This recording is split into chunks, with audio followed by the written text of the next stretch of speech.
Hello and welcome to the 63rd Radical Poetry Reading. I'm Malva Kajali, Special Projects Associate here at the Rail.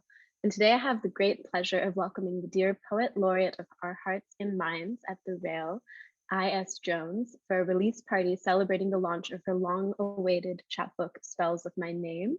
I'm delighted to be welcoming a fantastic lineup of poets, readers, and immigrant daughters that she has lovingly curated for us today, featuring Dalia Elhassan, Sadia Hassan, Sarah Ghazal Ali, and Belinda Munyeza. A few quick notes before we get started. Firstly, we've started all of our events here at the Rail with two important acknowledgements. First is that here in New York, we're on Lenape-Hoking, the unceded land and waters of the Wappinger, Canarsie, Munsee, and Lenni Lenape people of the Delaware Nation and the Shinnecock Nation. Part and parcel of this acknowledgement is the continued recognition that Black lives matter.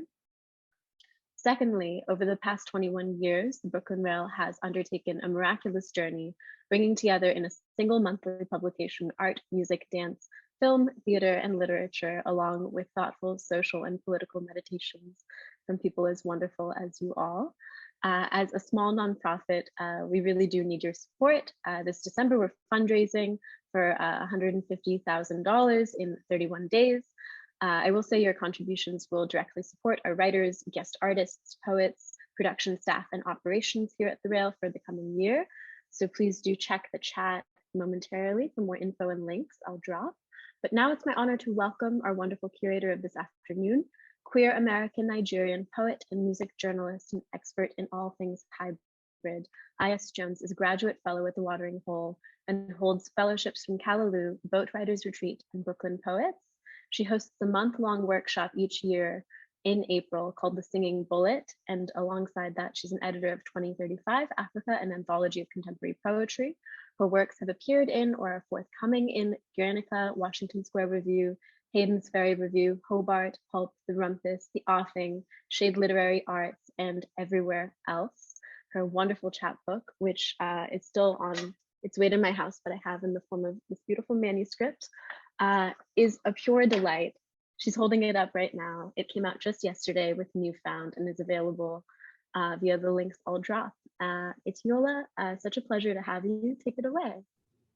Thank you, everyone. I guess I'm supposed to do like a little speech and then introduce all of these marvelous beauties who have been gracious enough to celebrate the debut of my tiny collection, my small, leap into the great literary sphere. Where do I begin? Yes, I started writing this little chapbook 2 years ago when I moved back to California for a time that was very emotionally difficult for me, but in some strange way, it ended up being a pilgrimage, right? It was a way for me to both confront and put down a lot of things that I spent a good part of my life running from.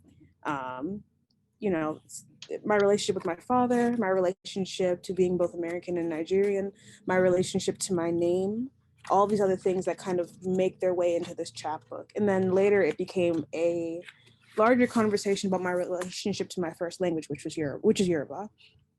I could keep talking about it, but you should just buy the book. It's good for you. Christmas is coming up. You might have an immigrant daughter that you know who might love this, or not an immigrant daughter that you know. If you like good literature, you should probably buy this chapbook. Without much further ado, it is my profound honor to introduce the stunning cast of immigrant daughters who I have so much reverence for all their work. Dalia Elhassan, Sadia Hassan, Sarah Ghazal Ali, Belinda Munyeza. I'm very fortunate to know this fiercely loving, gentle, kind soul who is both deeply devoted to her people, but also deeply devoted to language as a measure of reclamation. When I think of the immigrant daughters that I wrote this for, I think of the beautiful, stylish Dalia Elhassan, who is a Sudanese American poet and writer. She is the author of In Half Light, a chapbook in the New Generation of African Poets series, SITA, published in collaboration with Akashic Books and the African Poetry Book Fund. Her work is featured in a number of publications, including the Kenyon Review, the Oakland Arts Review, Rattle number 59. She's a recipient of the, pardon if I mispronounced this, Dahlia, Hajara Zia Sharif Sheikh Prize for Nonfiction and was shortlisted for the 2018 Brunel International American Poetry Prize. Please, from the comfort and the safety of your home, give it up for the one and only Dalia Elhassan. Thank you so much, Yola. That was such a sweet introduction. I really, really appreciate it. And I'm so honored to be here celebrating you, celebrating your chapbook release, and to be here amongst this incredible cast of writers and just beautiful people here. And honestly, without further ado, I will just go ahead and start reading then. I'm going to read a couple poems from In Half Light and a couple of unreleased work. So I'll begin now. Thank you once again to Yola and to the Brooklyn Rail and to Malvika and everyone that's here today. And thanks to all my friends that are also joining the celebration.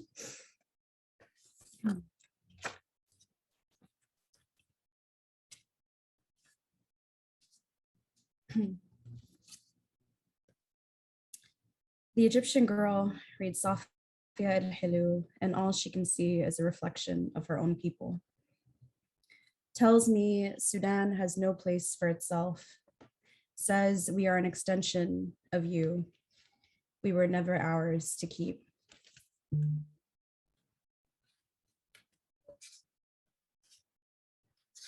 Conversation about home after Warsan. At a gathering, I laugh and say I don't believe in nationalism. The first time I go to Sudan, I arrive on a travel document. Green like the mountains I've never seen. Green like the second layer of the Red Sea. I'm in a boat with my family 5 miles off the coast. My cousins point to the ranges beneath the surface, and I think myself to be a mermaid, otherworldly, like the feeling I first felt the first time my family meets me. Not in Sudan, not even at the border, but in Cairo, on a boat just like this one. My hands, skin older, still grazing the water.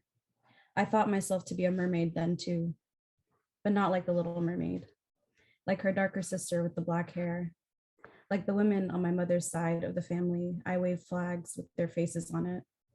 The closest thing to home looks like an immigrant, like the creases in my father's face, like the sunset touching Miami, like every mural of Malcolm X in every diasporic city I never asked to leave, they took me. Feels like I'm every nation's castaway, mark of my mother's prayers, I sing songs to myself in a dialect of Arabic I'm constantly defending. I liberate myself in a dialect I'm still defending. Even though the flag has failed me, I am still raising it.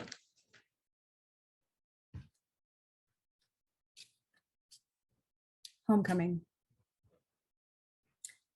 I claim the corner seat on the back of this pickup truck with my uncles whose skins are the color of freshly ground bun and habbahan. We're 500 miles east of the place where the white and blue Nile meet.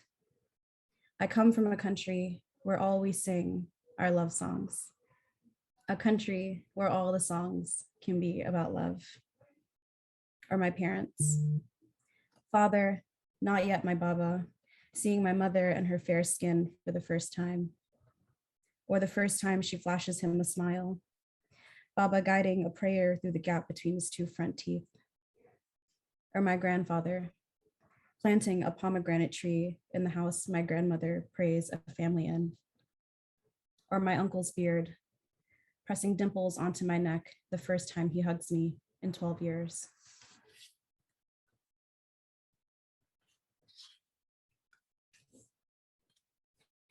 Portrait titled after my father's absence. When I'm 13, I ask my father to tell me the story of his life, and he does not look up from the bone to name a year, 1989. He was a young man in America for the first time, first of his name to uproot the soil that raised him. And 1989 is located in New York City on an attic floor, meeting winter for the first time. And I take down the details furiously. The ice that gathers on and flattens his afro, eyes that slowly lose their warmth, button-down short sleeve and corduroy pants. My father, not yet my father, unhappy and alone in this country that does not forgive him or his father or his father or his father for their existence. Hope or pride, his only faith. Years of watching sun become moon, then sun again. Snow that reveals what it means to be white. And the English he picks up is not the English of a colonial school back home, but a dialect easily mistaken as improper. Dialect that turns and twists tongue until tongue cannot tell native from foreign. And I take this all in. Note the details he does not mention. The failed marriage to my mother and 4 kids he did not mind. Loss of vision and ability. Feeling in his right knee. Diabetes and the medication. Loss of nation state, of Umdurman, of what it means to truly be at home. A father, of self. Lost the only thing he feels, the only thing he is to me.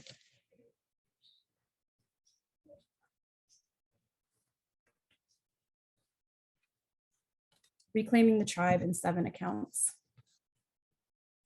1. I'm a year old the first time my mother relaxes my hair. 2. At the masjid, a woman tells another she isn't welcome here because Islam is a religion for Arabs. 3. A girl in class asks what part of me is Black. 4.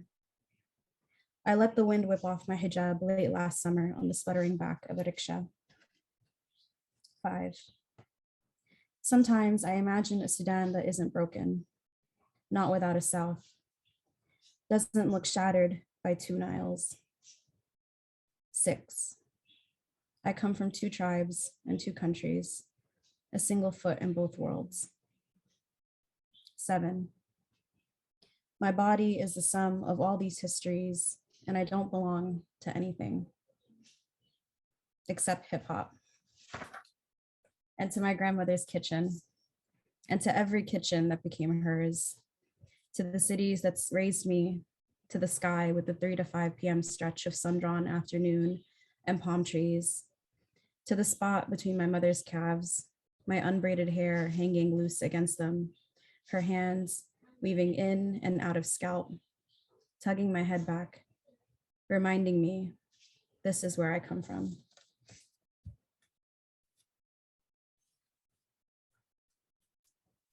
I'm going to read one more poem from In Half Flight, and I will do a couple more that have yet to be released. But this is Final Portrait of the Sudanese. It's the first poem that I wrote for the chapbook, and is coincidentally the last poem in the chapbook. And it's one of the poems that I constantly reference as a poem that I was able to build a whole world out of. And there are some poems that we write that constantly remind us why we keep going and why we write. And yeah, I'm happy to offer this to you all. Thank you.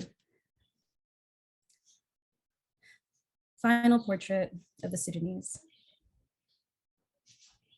My parents sit side by side in the half light. 2 bodies, a half world away from me, singing the way only Sudanese know how to. شوف الزمن يا يما سايقني بعيد خلاص. Look at this time, oh mama, it's taken me so far. On the Uptown 6 train, my father in Sudan calls to ask us how we're doing. Are you okay? How's your mother? My mother in the Bronx, waiting for her children to come home, to learn her mother's language. I swallowed 2 other languages before downing my own, gutted my throat of any accent. Spent years tearing up maps of Africa, trying to rub the sandalwood musk from behind my ears. I don't bother to learn the songs my parents sing. Instead, I write poems about our hyphenated bodies, about the frankincense smoke dancing on hot coal, about their hands that never touch, and all the ways I hardly recognize them. Wow. Wow. Wow. Wow. Dahlia. Everyone give it up for Dahlia. That was gorgeous. Thank you. There is one more poem that I felt like was appropriate to offer in light of everything that is going on in Sudan right now. And it's one that I wrote recently and has been on my mind with like the recent coup and just thinking about my people and their immense and immeasurable strength. And yeah, I'm just very thankful to be here and thankful to be a daughter of Sudan and amongst similar people like ourselves. It's called On Sudan National TV, a woman appears in Khartoum.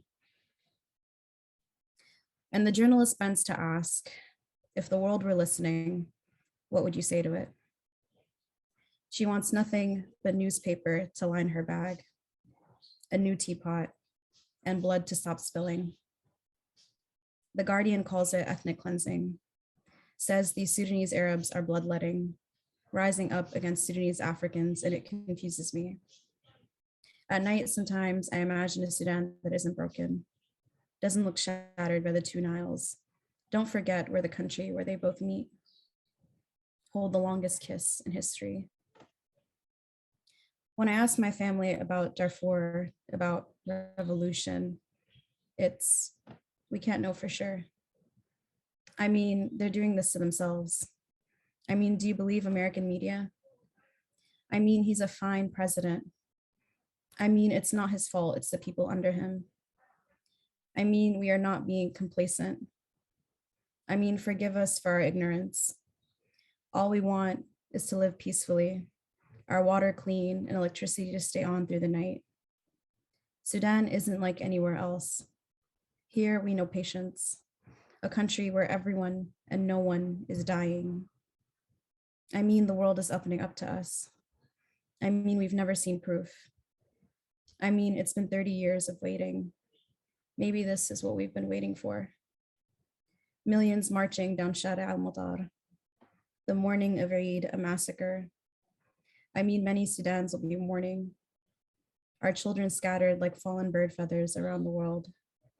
The color blue never being the same. I mean, hope tastes bitter, like soot. I mean, who do we believe? I mean, Allah knows everything. I mean to say, I don't know for sure. Thank you. Whew.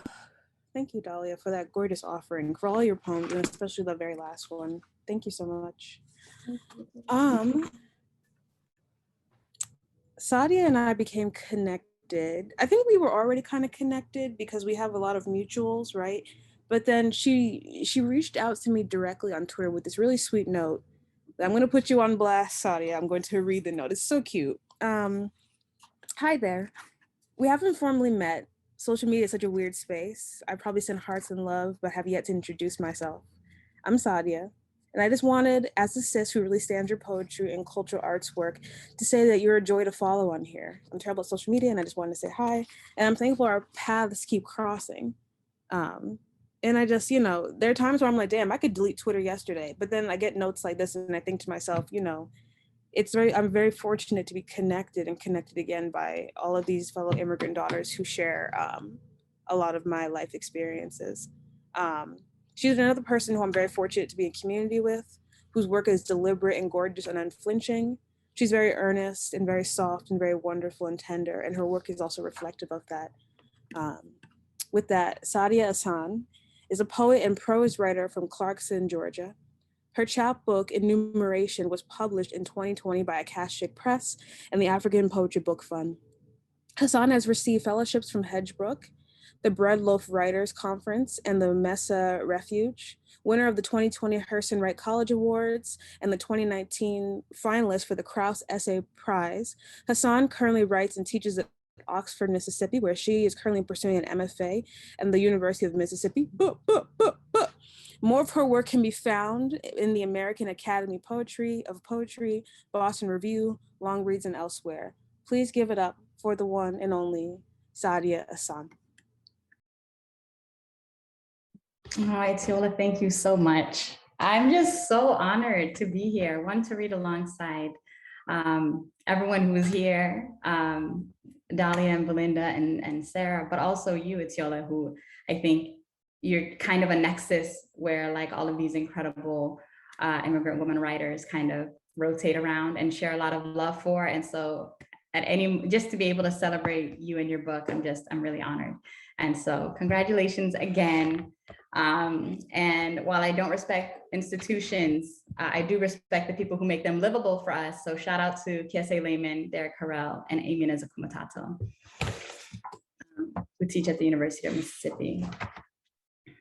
So yeah, I will start with a few poems from Sijui, and like Dahlia, a couple that have been holding close to heart recently.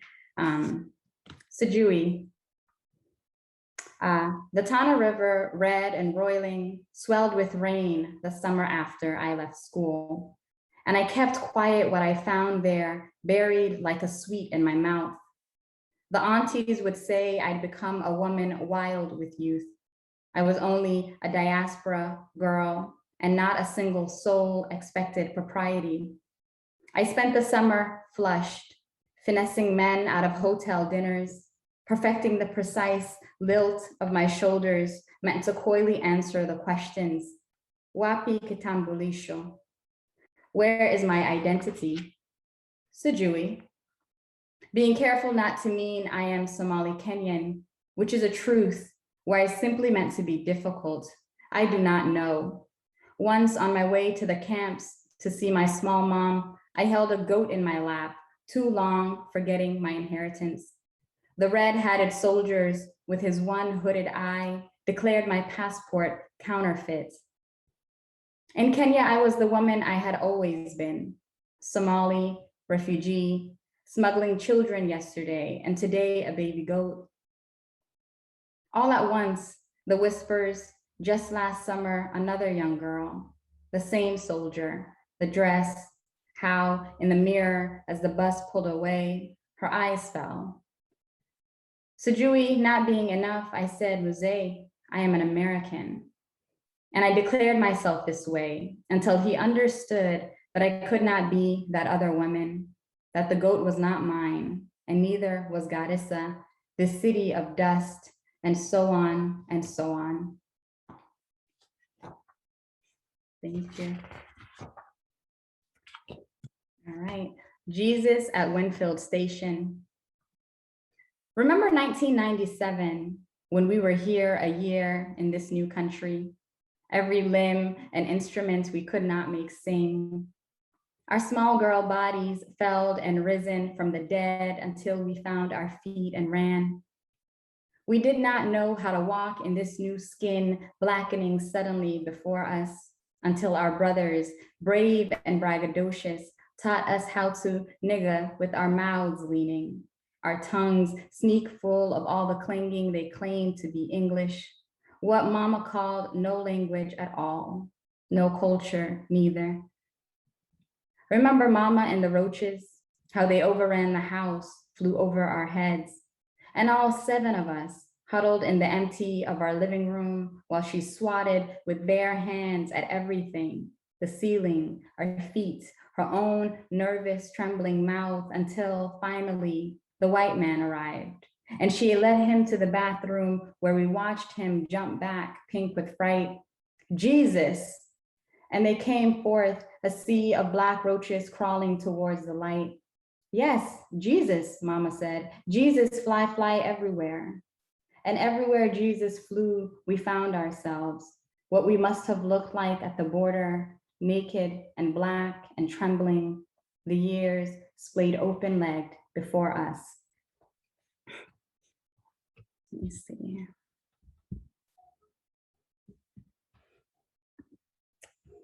All right. So I'm working on a series of poems trying to translate what WhatsApp does for us as immigrant daughters, trying to stay in contact with so many people.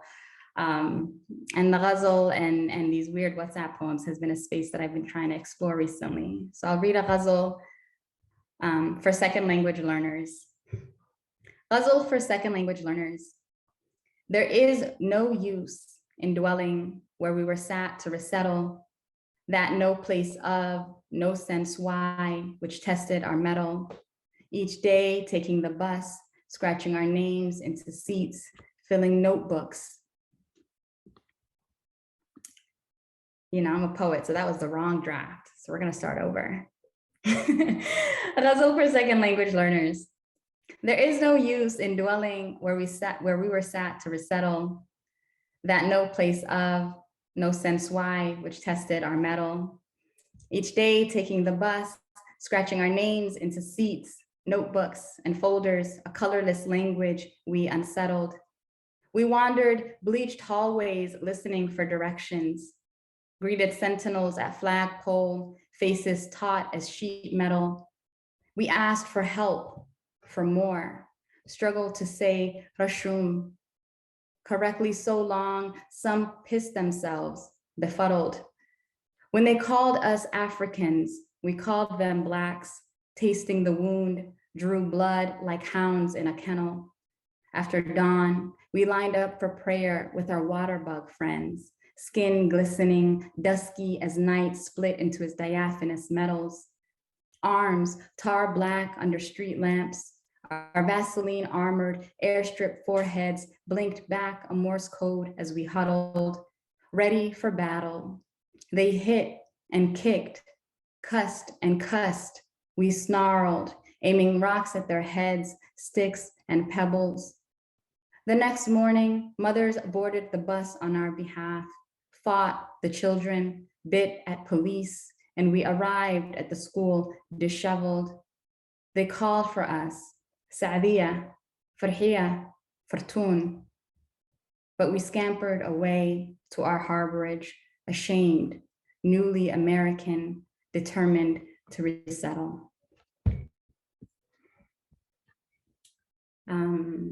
Let's see. Do I have time for one more poem?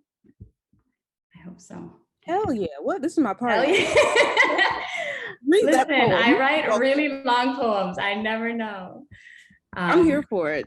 I appreciate you. So I'll read one more poem. It's a WhatsApp chorus. It's a call and response between mothers and daughters, Somali mothers and daughters. WhatsApp chorus. Gabdo, text delivered.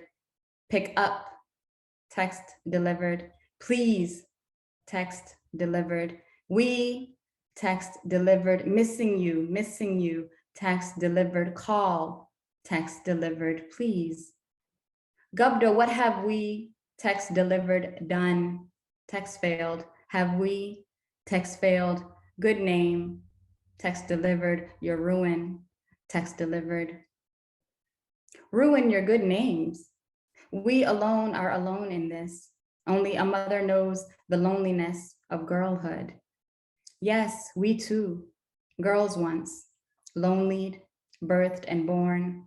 We two, we three, we four, we five, we six, we know, had brothers who leaned us, walked us like goats out of, back to, car doors, hooved men.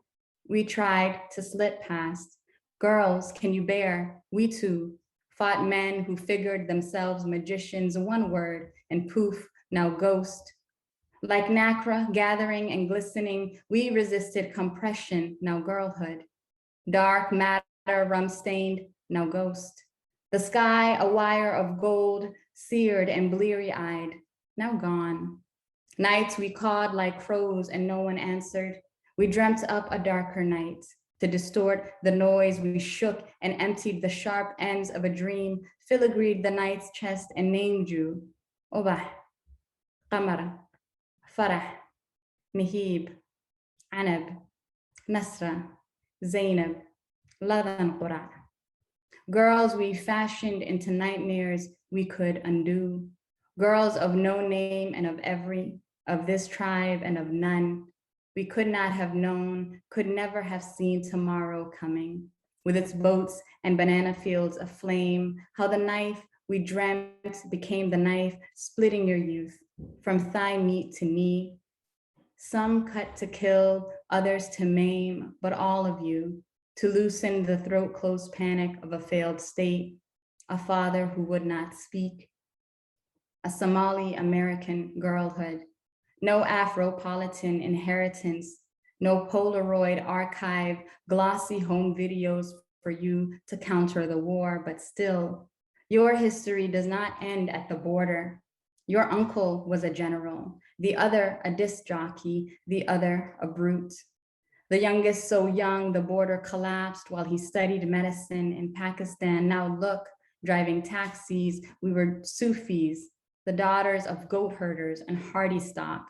We inherited the bush and its burning. You inherited Bush and Iraq, Tupac and Freaknik. If you read this aloud, forgiveness is the noise night makes in repentance. If you ask me why, if you ask why me, we will say you needed the knife. If you do not ask, at least offer best intent.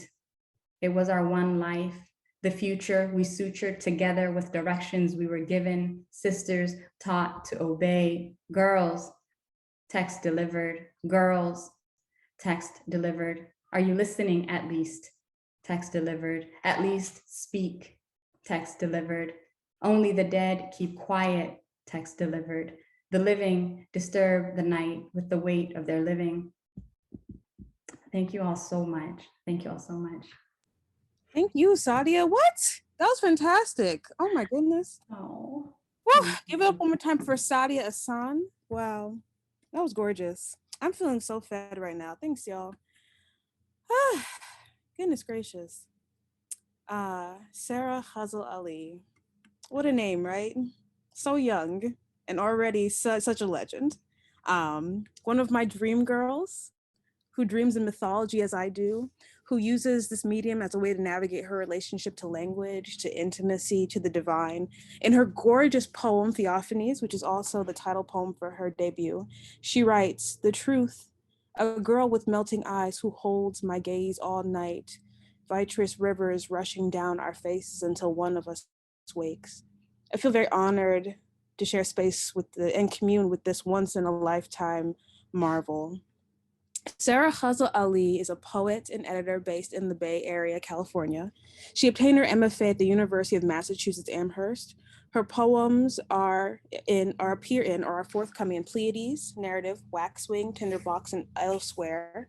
You can find all her work at sarahgali.com, as well on Twitter as ksarah. She's currently serves as the editor-in-chief of Palette Poetry. Give it up from the comfort and safety of your couches, Sarah Ghazal Ali. Thank you so much, Atiola. Wow, this has been just such a bomb. This reading is unbelievable. And I'm so lucky to be in community with you all. And thank you to the Brooklyn Rail for hosting this beautiful space. Atiola, you're everything. You're amazing. Fellow immigrant daughter, it's just, I have no words. But in your honor and in honor of your beautiful chapbook coming out, which everyone should buy, I picked out a bunch of daughter poems to read. Thought that would be fitting. And quite a few of these, I don't think I've ever read out loud. So this will be an exercise. And yeah, also a brief little content warning or content note. There's like references to miscarriages and abortion. Ghazal Ghazal. My people are lovers of the Sher, Qasida, Ghazal. My people memorize the Quran and recite the Ghazal. My God elicits trust through aqsam, oath after oath. My people sing, don't insist on leaving tonight, Farida's Ghazal. My people must include my father, his voice lilting from baritone to bellow. Did my God not make his mouth sonic imprint of every remembered ghazal? My people say I am a morsel of their great green liver. My people love first like vultures, then martyrs. Death the sprawling shadow behind every sunlit ghazal. My people are bordered. My people are borderless. My God swears by the fig, by the olive, by the brightest star, by a prophet who penned no ghazal. My father practiced his English with me. I want to blame him. My voice is not of my people. My throat may never house a true ghazal. My father uncovered my hair. I want to blame him. My prayers might never reach my God, nor my pleading ghazals. Am I of my people? Do I please my Lord? what to do with the truth that Khala, veiled sister mother, named me Ghazal. And then this one is called Annunciation, and it's a persona poem in the voice of the first Sarah, wife of Abraham. My pillaged body is not as interesting as my virginal sisters, I know. Your books efface me, dismiss me as naturally lacking. So my hair has long since grayed, cropped short, held back under a matronly veil. So I sent my husband to bed another woman. I'm more noble for it. I allowed a slight to get the ball rolling. By moonlight, I grieved the perpetual blood, marbling red and black down my thighs. They visited me first, you know. God and two angels, they came with glad tidings, announced I would flower with a boy. But all you remember is what came next. I hung my head and laughed. When God at last conferred my body with fruit, the angels raised their yellow wings. They broke bread. I listened until I heard a great humming. A child, a ripe boy I would mother. The hive coming to me after all I'd done.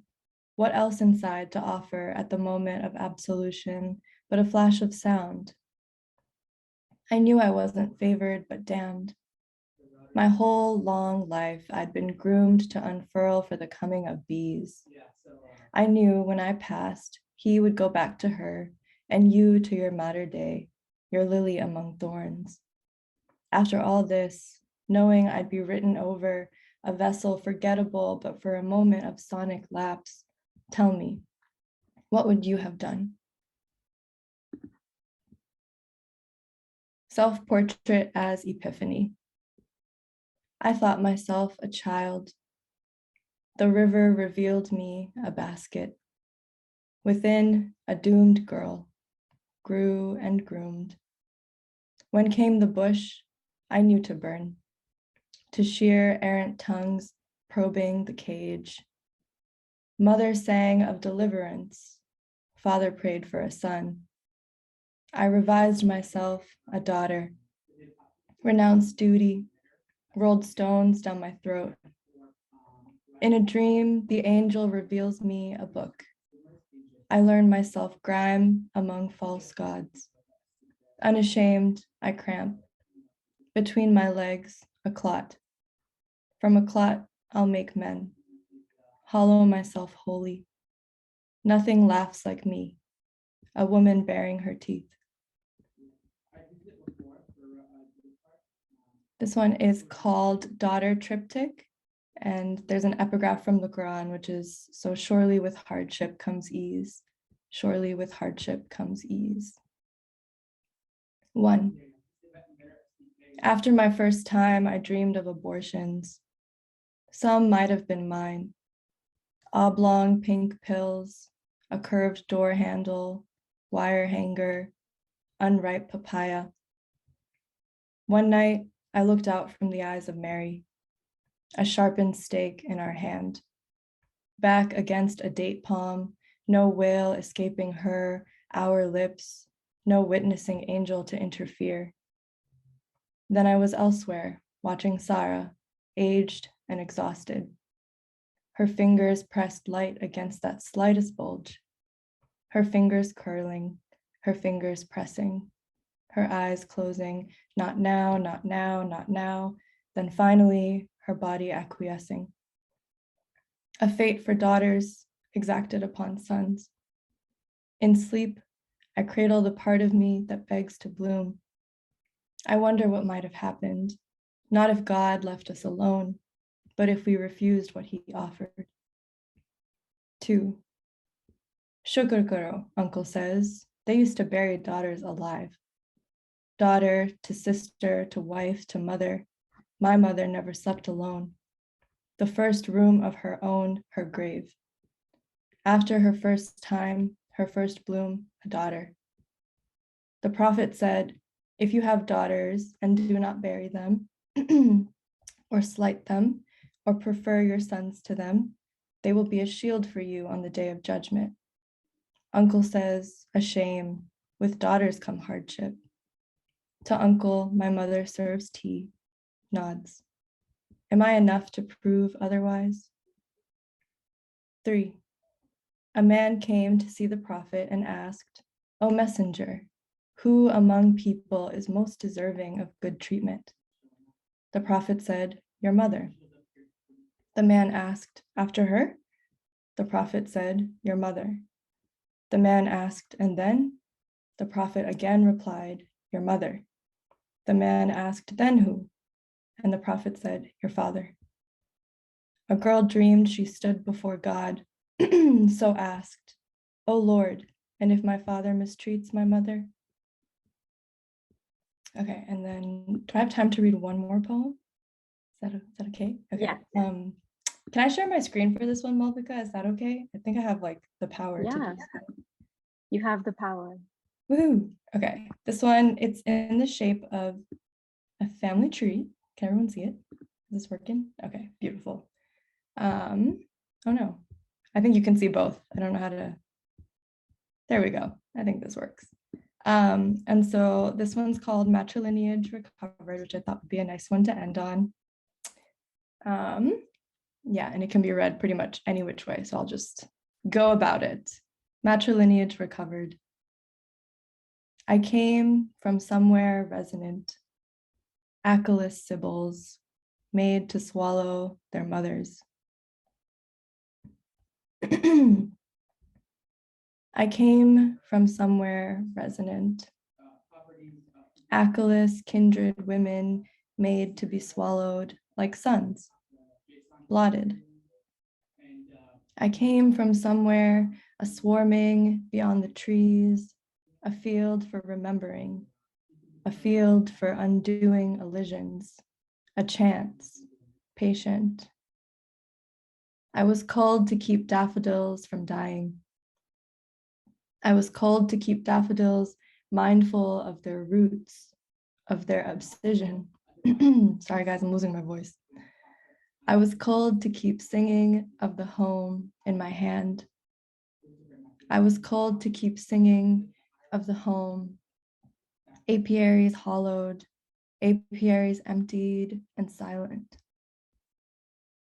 I was called to keep daffodils mindful of their abscission. The wound water leaves can heal. The wound water can heal. Then today, but today, until today, and today, here today, at least today, my bright life, I remember, a name recalled, a girl revived. I called back, survives. I'll call Ummi. Thank you. Thank you. What? I need this full length expeditiously, madame. Thank you, ma'am. Wow. Give it up for, like I said, once again, the legend in the making, Sarah Ghazal Ali. Thank you so much, my love.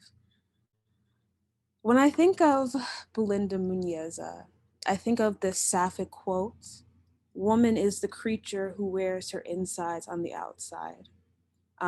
Whenever I'm on a call with them, I find myself walking the length of train tracks, taking long walks where I could trace the whole city.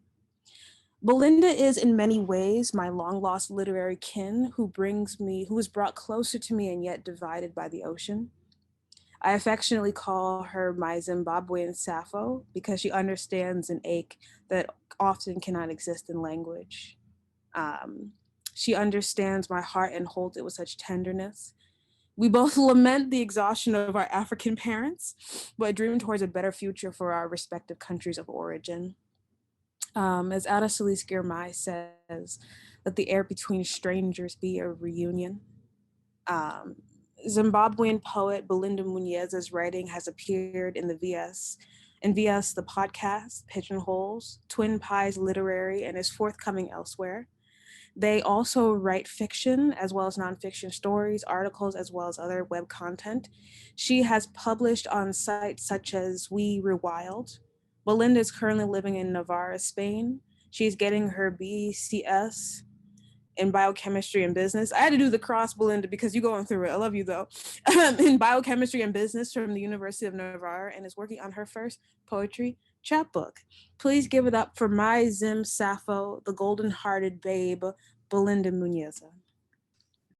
Thank you, Yola. I am going through it, but I love you so much. I'm so excited that this book is finally out in the world. Yeah, I'm going to read you some poems now.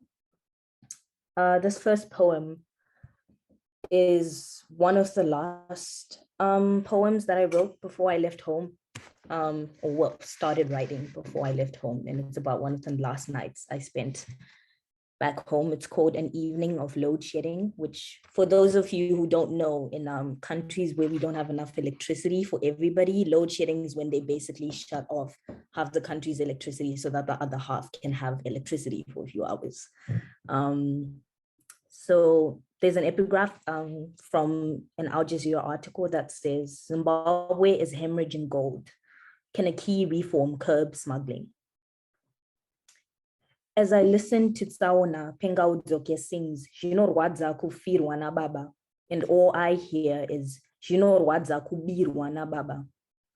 What is the difference between loss and a robbery if both are grief?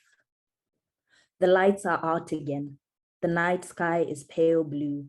In the dark outside, I stand reading about my country, dry, dry, dry, where everything dies every day.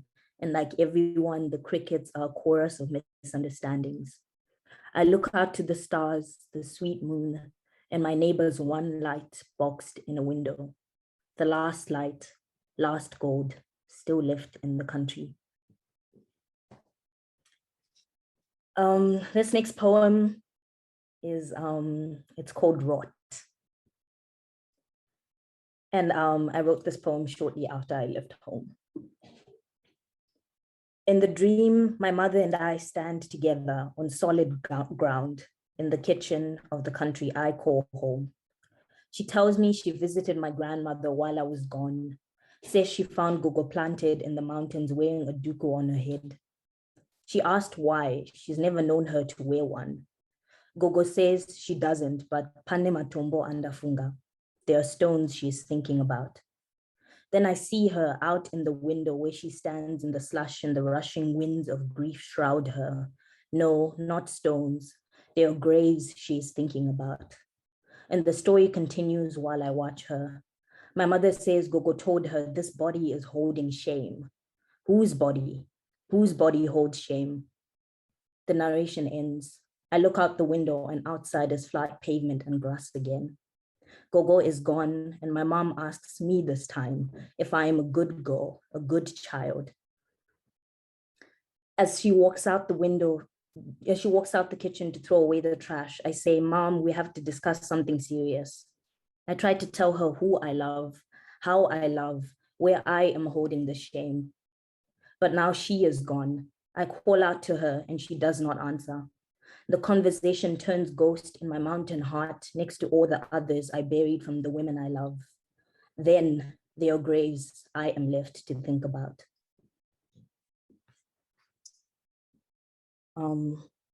This next poem is called 2 Weeks into Negotiations. 1. For 7 dreams, I wake up to 7 screams, heaving. I call my mother and say, Mumbamedu hamsisina kumira mushe. She says, be brave. My country never loved me, unless selfishly, like the ghost loves the house it haunts, never quite considering all the ways it renders the house inhabitable to other loves, to a life. My dead grandmother's krish stores are on my shelf, but I'm too scared to touch them, the things we inherit. At midnights, I'm awake, Googling the correct way to pronounce Duce de Leche. I realize these anxieties make me my grandfather, the things we inherit. At midnights, my heart like a graveyard, I want to stop wondering. I visit my ghosts in the voices of artists who side with my oppressors just because I miss the language in their mouths, the things we trade. When I think about the life I want, I wonder, between 2 borders, who can get to me first? 2. Before it's even 7 a.m., I am awake with the bakers across the street. The day has not escaped the hunger of the night yet, but already they sweep, and above the streetlight cosplays the moon. No part of me belongs to this kind of love, but I give myself permission to be in it too. The other day, I saw the first snow fall from the sky. It fell like confetti, and it was then I knew I had finally conquered something. This next poem only exists because Yola taught me how to write an BOAAT. So I have to read this one.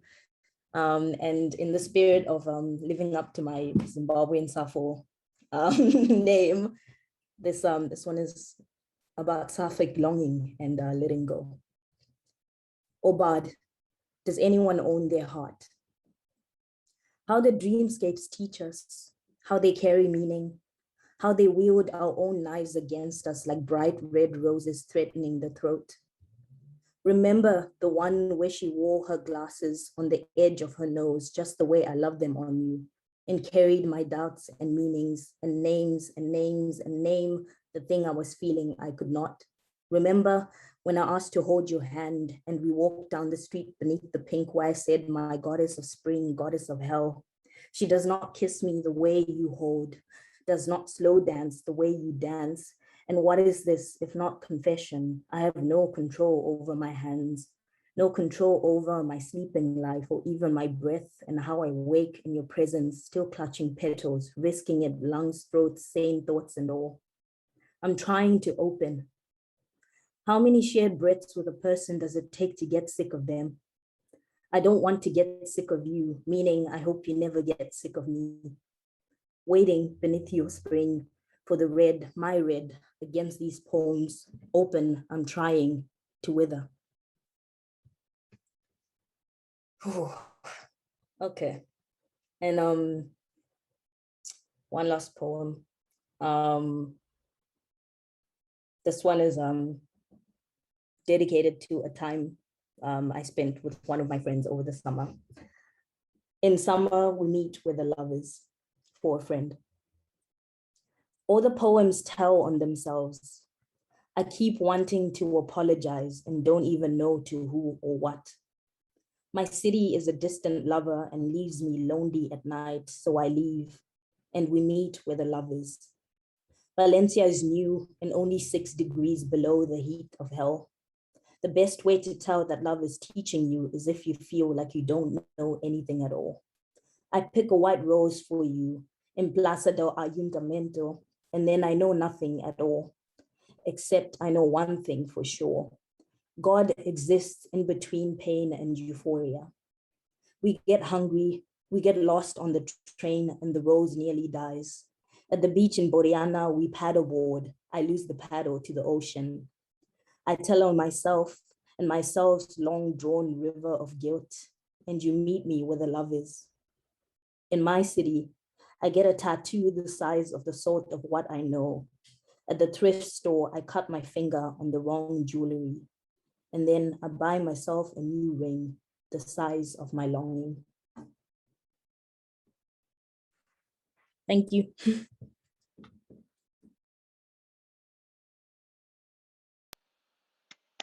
Oh my goodness. Belinda, thank you so much. I love that line, all the poems tell on themselves. Oh, these are such good lines coming in the chat as well. Thank you so much, Belinda, and thank you to all of our readers. Now it's my honor to welcome the woman of the hour, I.S. Jones. Itiola, I recently went back to revisit the record of the first night I met you in 2018 in Harlem. Oh, Lord. I'm gonna lay it out for all to see. This is back when she still regularly graced us in the city of New York. And 2 singular excerpts from that evening are these. First, a poem in a sequence of 3 questions that she asked very quickly. First, who are your lineage poets? Second, why do you fear transgression? Third, what is the lexicon of your family? And a second note I took that I thought was really remarkable, addressing like an armchair critic in a workshop, she said, like, where do you know me from? Get out of my house. Don't come into my genre and do stupid shit.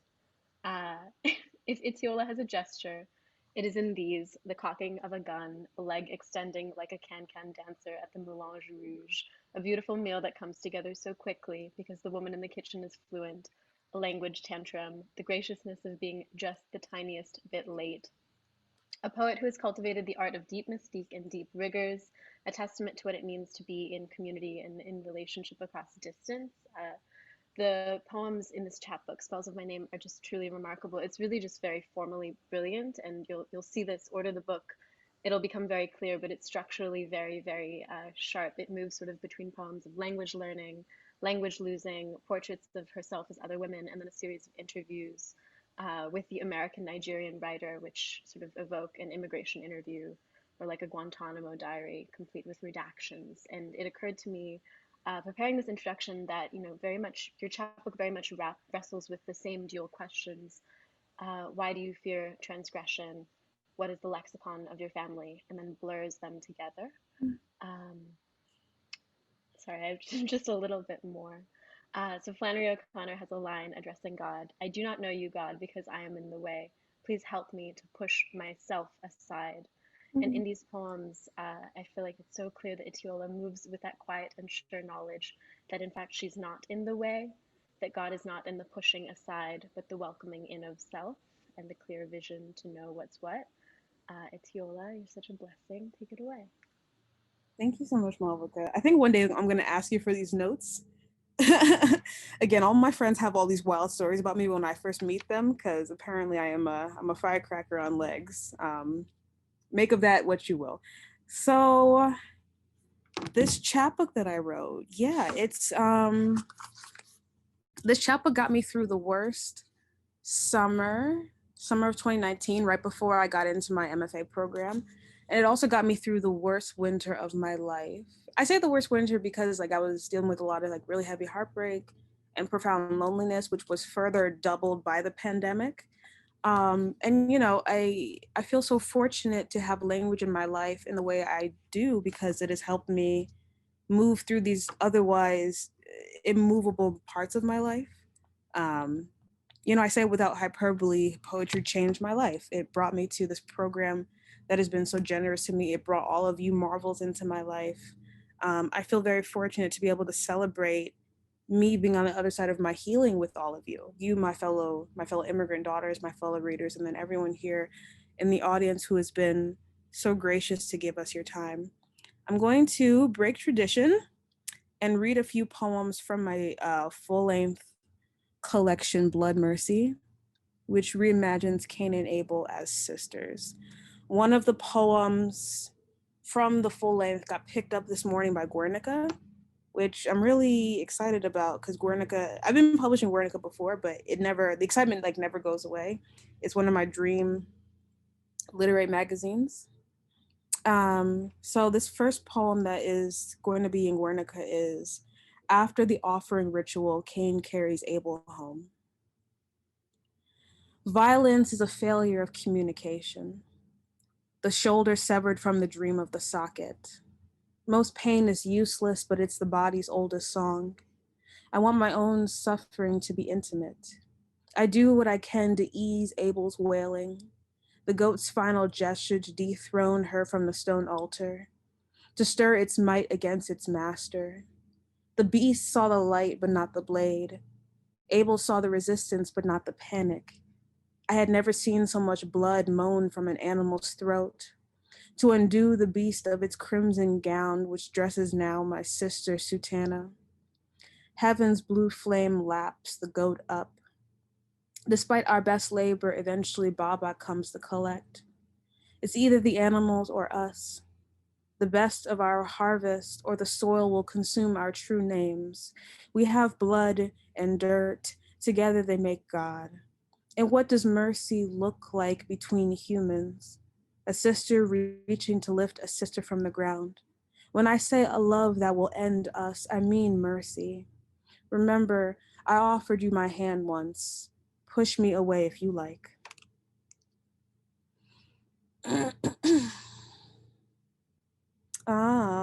Eve onto Lilith. So as someone who grew up in the church as a church kid, I have come to find out a lot of people don't know who Lilith is, which is a second, which is very egregious to me personally, but it's fine. I'm going to correct this. And I'm also going to take Milton to task for the way he talked about my girl Eve. Justice for my girl Eve. But anyway, that's another story for another day. So I think about how Lilith, Adam's first wife, in a lot of ways is the first abandonment, right? It's more egregious or maybe more heartbreaking than divorce. It was a way in which she was completely wiped out from history altogether. And I have a deep space in my heart for her because everyone gets to tell her story except her. And it's really important for me to give her her own voice back in my collection, which is what I want to do first. But before I do that, I have a poem in which Eve speaks to her sister in these different mediums that exist in the natural world. Eve onto Lilith. And this is also published in the latest edition of Transition Magazine, which for folks who don't know, Transition Magazine is a very prominent historical magazine that was founded in Africa. Eve onto Lilith. When he touches me, it is you I feel, sister. When I catch my reflection in the river, I see your face. Gold-winged warblers open the morning with their trill, and I know it is your laugh. When the wind lifts my dress, just so, I know it is your breath. I spend my days looking for you. Your blood sings to me from everywhere. I ask Adam if he had a lover before me. He calls me hysterical, slaps me so hard, blood and then more blood fills my mouth, ruptures in my eye. I wail and hit him back. He breaks heaven over my skull and the world goes dark. Sister, it goes on like this. At night, he fucks me so hard I bleed. He moans, repent, repent, repent until he comes. He won't look at me now. Says my greedy mouth is the collapse of paradise. Some animals show mercy by taming the wild out of their lovers. I laugh at his rage. I laugh at my loneliness. In the agreement of flesh, he keeps me small. I keep him purposeful. God tells us once the miracle comes, we have to leave Eden. He doesn't explain what miracle means, but says punishment means deliverance. Sister, I'm scared. I don't understand what's growing inside me. Days uncount themselves. My body gorged and overripe. God tells me this is my gift instead of death, that I would create life the only way a human can. I've never flinched before a man, and I don't intend to start now. Your body is a spell I summon from dust. Lilith, deliver me. And I will read one more poem from the full length. Are there any editors in the audience? You should hit me up. I think it's a very good project I'm working on. Also, Sarah is also working on a collection too. You should pick up hers while you're here. Anyway, we are soft between hours. There's a sweetness to these nights of surrender. It's true. The heart beats two rhythms, one for me, then you. I emerge from the shower, drip on mama's good floor, trail a gallon of water towards your door. Down the hall, you stretch in your skin, I saunter in mine. I tried before to rest, but my jaw aches from grinding teeth, so I kneel at your altar. I watch you touch yourself through a blade of light leaking into the hallway. Earlier, we went to the river, if only to relieve the body of the sun's tirade. I didn't mean to see it first. You slip out of your blue bathing suit, step into the water, blue promise memorizing the muscles of your back. I'm old enough to understand how too much longing can make any creature feral. My problem is that I fall in love with beauty. You are the grape going into my mouth, the lone tear of river water tracing my breast. I've spent my small life as two bodies yearning to be one. I want to know how it felt the first time you discovered God's eye blooming between your legs, a flowering of dark red poppies in a field. What pleasure possesses you, sister, I want for myself. In this night, everything is about the moon, even her absence, even you. Eventually, someone wants something. That's the nature of power. O patient light, grant me passage. I want no beast but the night to hear me. Your soft, indelible labor, fingers roving the field until you shudder into a gilded song. I long to kiss the hands of this submission. I dream we crash into each other. Cain Abel, Cain Abel, Cain Abel. That even when you catch me and close the door, I fever for the taste of you. I said I have a problem. I didn't say I wanted to be saved.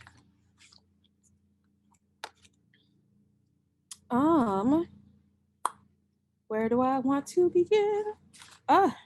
There's so many poems. I think I'm gonna actually begin with this poem. I'm gonna dedicate it to you, Belinda, because I wrote this poem when we were at workshop with the luminaries. Well, I wrote it right after workshop, actually. Then I brought it the following week because you said something at workshop. I don't even remember what you said, but something about what you said kind of like opened something in my brain, and then I figured out how to write this poem. Can you speak Yoruba? I asked my father for the word thief in Yoruba. He says ole, says it also means lazy. Ask him for rain, he says ojo, that it's the same word for coward. It's been said you begin to master a language when you can dream in it. I asked my father if his mother visits his sleep, searching the dark with his face for her hands. Faithful as nightfall, my father doesn't answer, calls me buruku, a word he won't translate, but I know is a rebuke by the way it undoes my name. So I slip the word heavy as a shot shell into my mouth. There are other ways to spell silence. A faceless hunter moves towards a black fawn. Snow renames the landscape, but there isn't a word for snow in Yoruba. Language retreats where it isn't felt. A buckshot rings its bells to the sky. A herd of deer scatter the day's remains and are chased by their panic into the night. I asked my father how to say yes in Yoruba. He says beni, but that translates to it is so. The hunter moves as the fawn moves through the enclosure of trees, taking aim between the eyes, my bleeding skull knighted to the floor. Forgive the tongue that flexes towards what it knows best. Ojo, ojo. I kept saying coward when I meant to say rain. In the spirit of, thank you all. In the spirit of Dalia and Sadia, I want to read this poem for Nigeria that I will spend the rest of my life having complicated feelings towards. My mother was a child when the Biafran War happened, the Nigerian Civil War, and she always tells me this. She uses the story as an anecdote for why I should never go back. She was a child when guerrilla soldiers stormed her village and left her for dead as a child.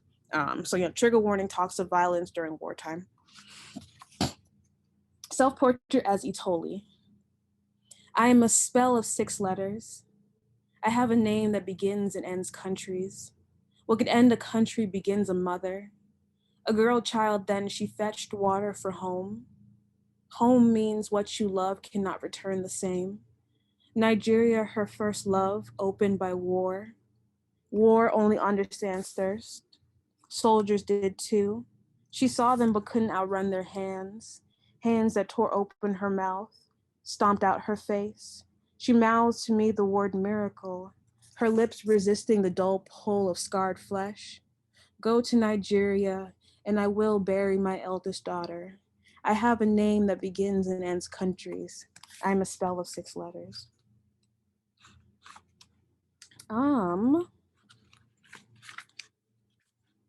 So there are, as Molvika said, there are like these series of interview prose poems with erasures that guide the chapbook.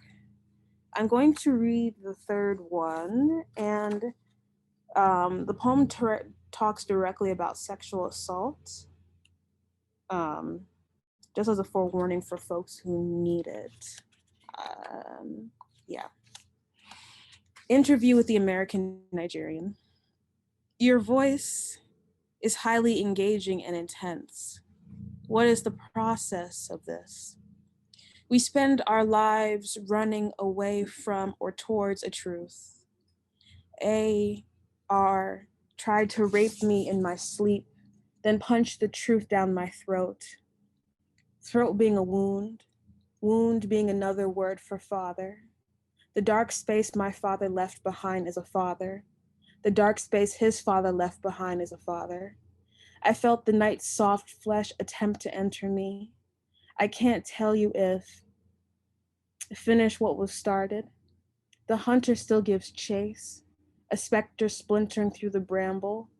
From my eye's corner pocket, hunters stream before us, snow memorizing the game of venery, a black fawn closing the distance between capture and dawn, men trampling the landscape into sirens and dust. I understand now. Some men prefer it this way.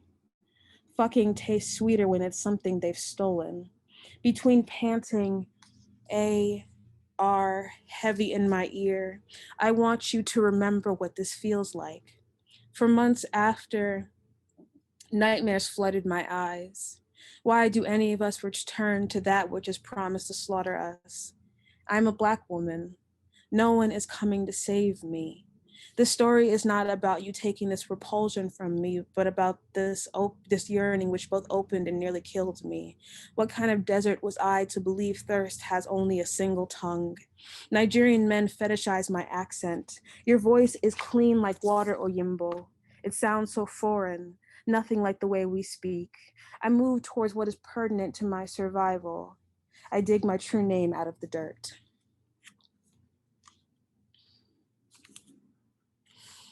I think I'll just read 2 more poems. Oh, I want to read this poem about my grandma. Now I'll just read 2 more poems and then I will we'll wrap it up for questions. Okay, cool. So my birth control is Nexplanon, the arm insert, and I wrote an ode of sorts to it. Do I want to read this poem or do I want to read something else? You want to read this poem? Okay, all right, if you insist. Mom was like, I insist, this is your party, but I'm telling you what to do. Okay. Nexplanon. I lay on the exam table and the doctor injects my left arm with 3 cc's of lidocaine. Ask me how I know the precise measurement. I've been here before. Every 3 years, I am cut open and renew this covenant with my body.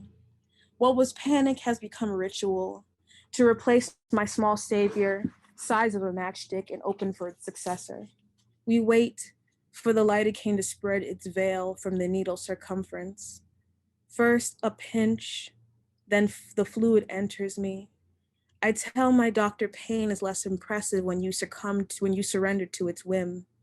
Like being trapped in a car headed for collision, how it's best to relax the muscle to avoid greater damage. Or the day I forfeited my virginity to my boyfriend who was too old for a high school senior, splitting bliss like the spirit overtaking me. Crimson stain pressed to his bed, proof of my indiscretion. I was eager to enter the tribe of girlhood, to gossip about sex and the pain of it, how I believed becoming a woman meant wielding my body like a blade into a lover. A scalpel drags its silent note across my inner arm and she distracts me. When was your last period? Once the body held inside all its questions and presented to me a clot so luminous I thought it could be alive. How long have you been on this birth control? Since Moncho pressured me into it. Moncho slipped a disc in their back and said they couldn't feel anything. Their pleasure, my burden, a body is open for each foreign defender it came to mutiny, pills that voided my stomach, weeping and bloating, spells of rage, food tasting like gravel. I wanted what any woman wants, protection and pleasure. I sought out a savior adorned in white. A wet opening of the body's first secret, a lover slips a finger inside me and something in them is undone. Work cream stains my inner thigh. They tell me my pussy is beautiful. I tell them one day they'll notice I don't move when they touch me. It's not out yet. There's still some blood in the way. It's a little stuck. The doctor rummages inside my skin's pocket. 3 years of red tissue anchored its protector in place.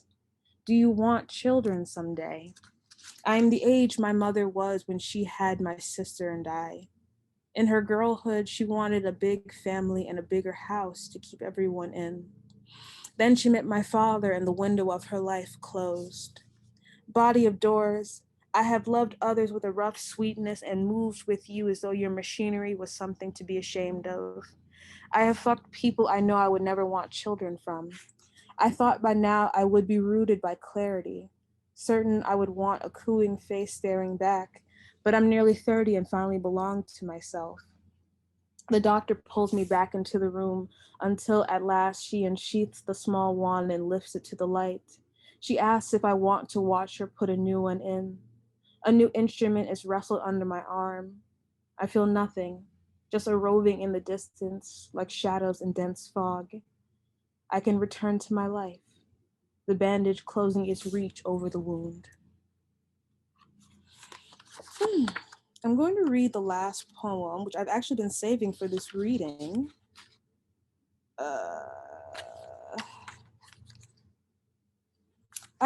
Actually, Malvika, can I read like one short poem and then this poem? Or are we running out for time? Yeah, it's your party.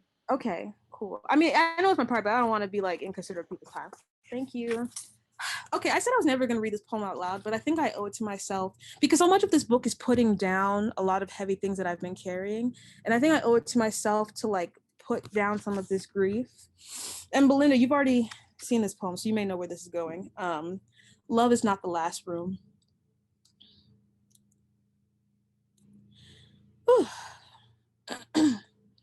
Grief is the bookcase we'll never build together. The jar of unopened letters. Charms of turquoise for safekeeping because I told you they were once my favorite.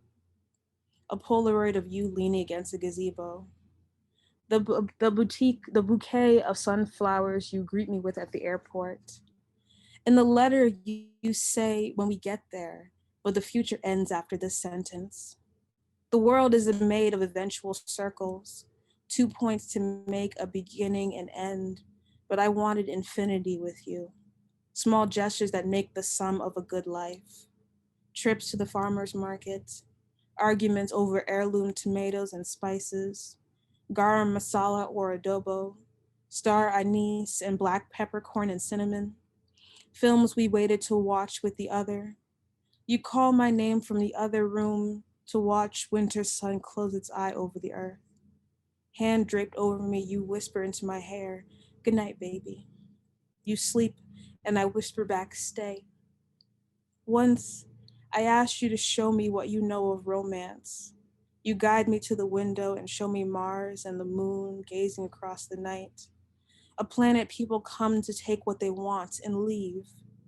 Once I wished to be known by love and found myself on Mars, my lips a bride's red.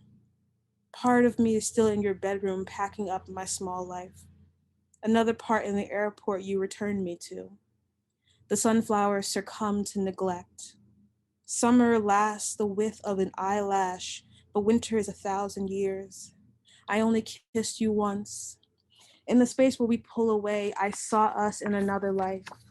We wake to the sun opening our bedroom, how the light looks grateful to greet you. All right, I got through that poem without crying. All right, that's the only time I'm going to read that poem now. Thank you. This is the last poem in the chapbook. Again, thank you all so much for being here.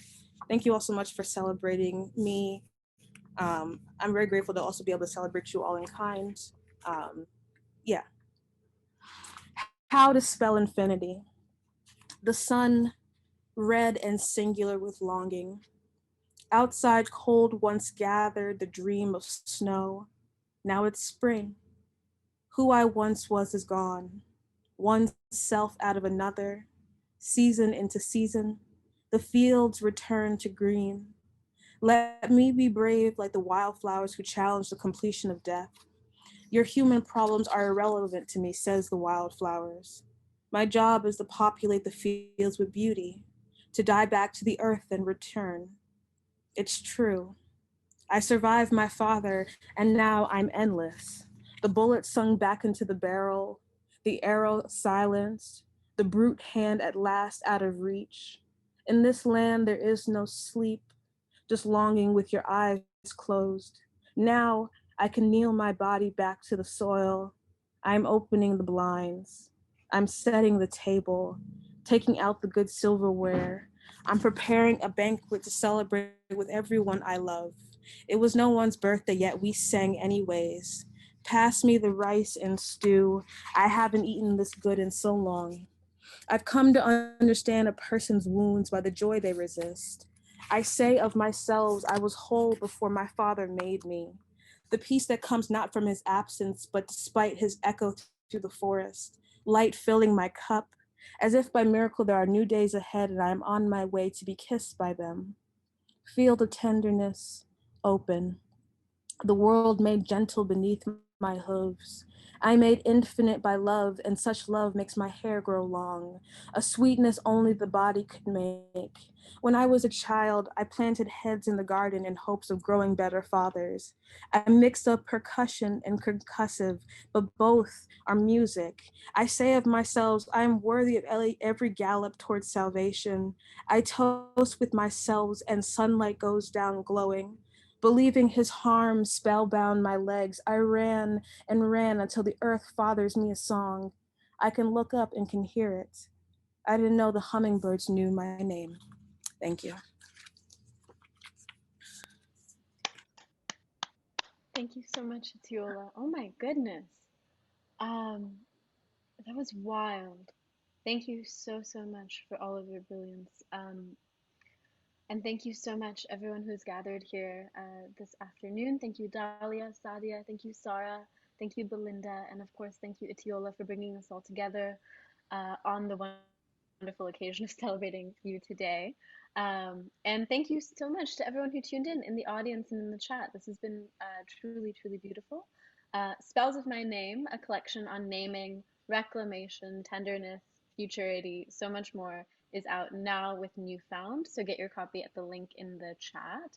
And as always, we'll share the recording of today's reading on our event archives, so it'll be available in a day or two if ever you wish to revisit this space. And in closing out, we do this every day at the Rail.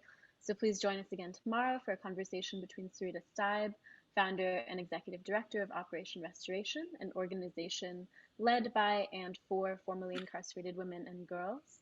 She'll be in conversation with criminal justice activist Joanne Page, and we'll close with a poetry reading by Ura Noel. That will be, as always, at 1 p.m. Eastern right here in the Zoom. Hope to see you there. But other than that, thank you all so much, and I'll invite you to turn on your microphones in case you would like to say goodbye to each other, hello to one another in the space, or anything else that compels you. But Yola is just gorgeous. Congratulations. Thank you, everyone. Thank you so much. Thank you. Congratulations. Oh, such beautiful poems today. Thank you so much for sharing them. Thank you. Thank you. Thank you so much. Thank you, Yola. Thank you, Sarah, Belinda, Sadia, Dahlia. Thank you all. All right, everyone run, get your copy of Spells of My Name. I'm dropping the link in the chat again.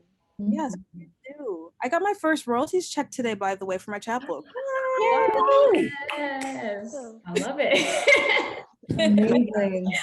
Not here. We're over time to do a Q&A, right? Like we're past our time, because I know, Sadia, you got to... I think perhaps it might be good to save for the next Immigrant Daughters reading. How does that feel to everyone? Oh, fine with me. Yeah. All right. Well, I'll see you all later. Have a beautiful lunch. All right. Oh, you beautiful. I'm going to go get lunch now. Hi, everyone. Enjoy your lunch, Yola. Take good care, y'all. Be safe. Take care.